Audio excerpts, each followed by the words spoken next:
Hello, if you've been watching my videos in my channel for quite a while now, you know how I'm an avid AI advocate.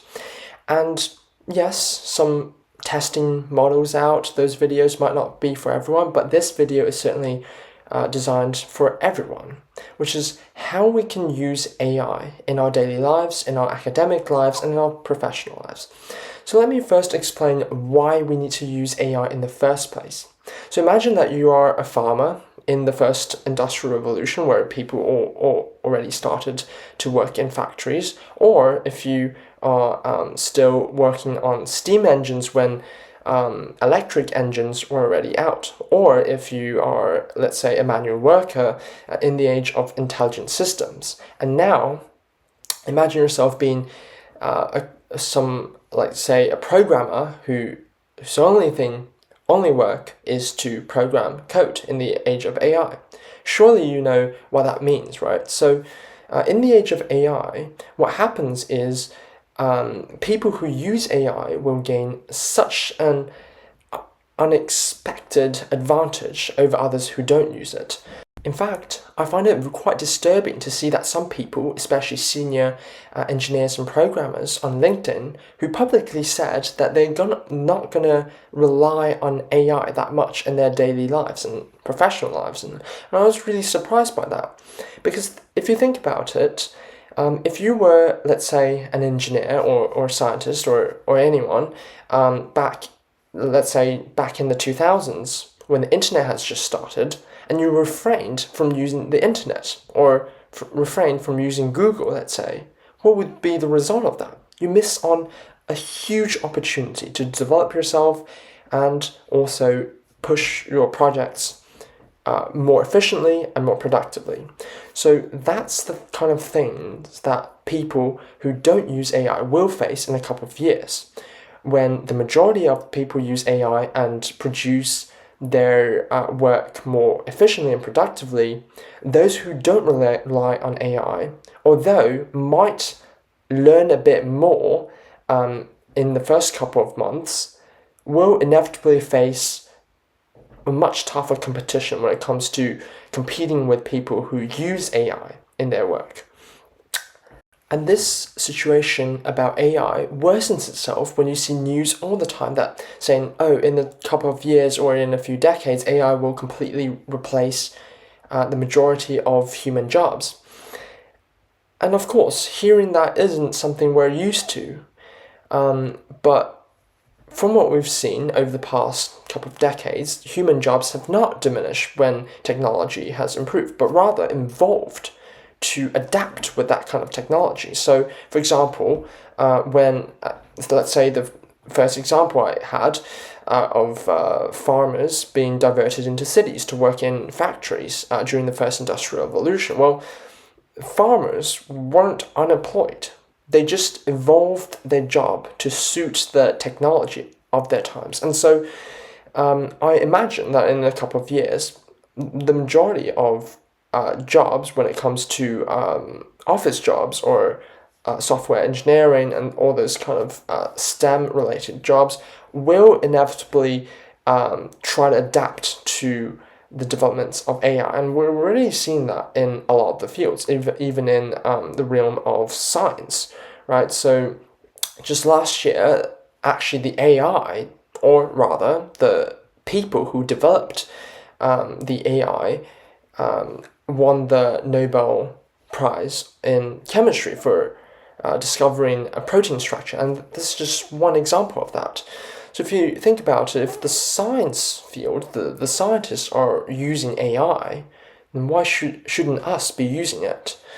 And one of the arguments that a lot of universities and schools say is that by using AI, you miss out on opportunities to develop yourself if you hand over work to AI to do it for you. And this is the same kind of argument that schools dissuade people 10 years ago from Googling answers. But now if we look back at that time, schools not allowing their students to use Google is obviously a very misleading decision, right? So I think in the age of AI, as long as students use AI for their learning to, use it as their tutor, students will gain more from AI. And this goes to the same for professionals as well, right?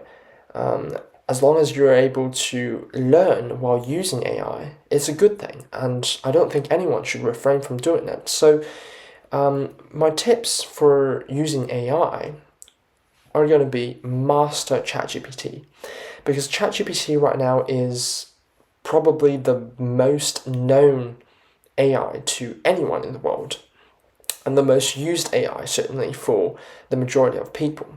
And using ChatGPT correctly involves a lot of learning as well. And one of the most important things is actually called prompt engineering. So imagine asking ChatGPT the question, let's say, what should I eat for dinner, right? This is for a life question. It's not important, it's quite trivial, but let's use it as an example. If you just ask this question, ChatGPT does not know any of your personal preferences. If you just purely say that, right? Instead, prompt engineering means you give ChatGPT specific context and very, very specific requests so that ChatGPT can give you back the actual information you want. So, building on the example, instead of saying, what should I eat for dinner? You should say, so let's say, here is blah, blah, blah, what I've eaten from the past week, and here are my preferences, and you are my, let's say, act as my dietary counselor or a similar role, and you ask it to produce you a list of recommendations based on your preferences or based on your dietary requirements, etc., etc. That is a much better and productive way of using ChatGPT.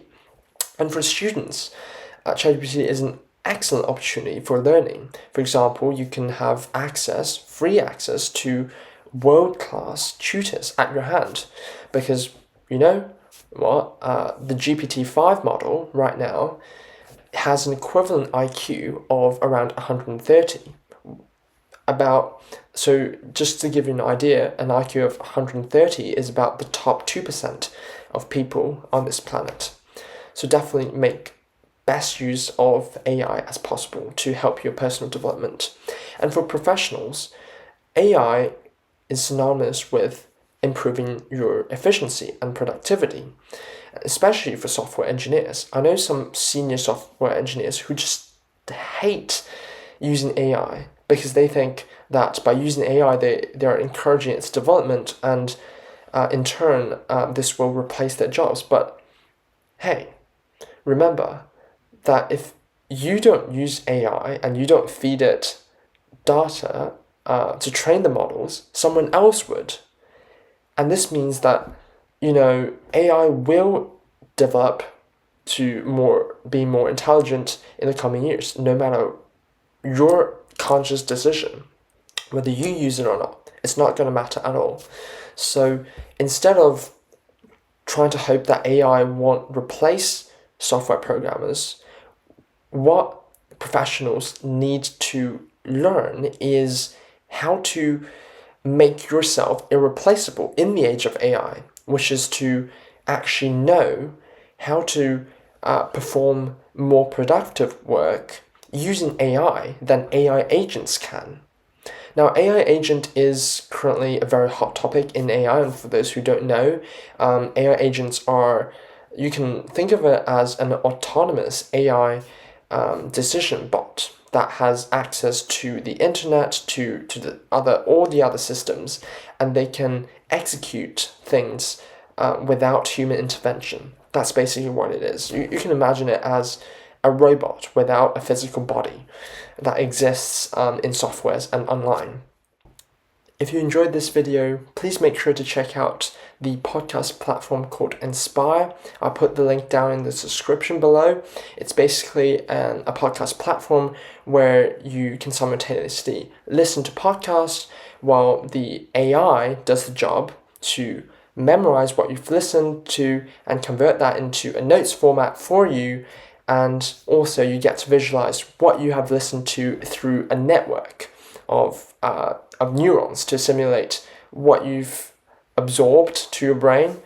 And this is excellent for people who, like me, listen to podcasts every day and have trouble memorizing what I've listened to, have trouble recalling the most important information. So if you're interested in my channel, or if you're just curious in general, please check out the link down in the description below and sign up. Thank you very much.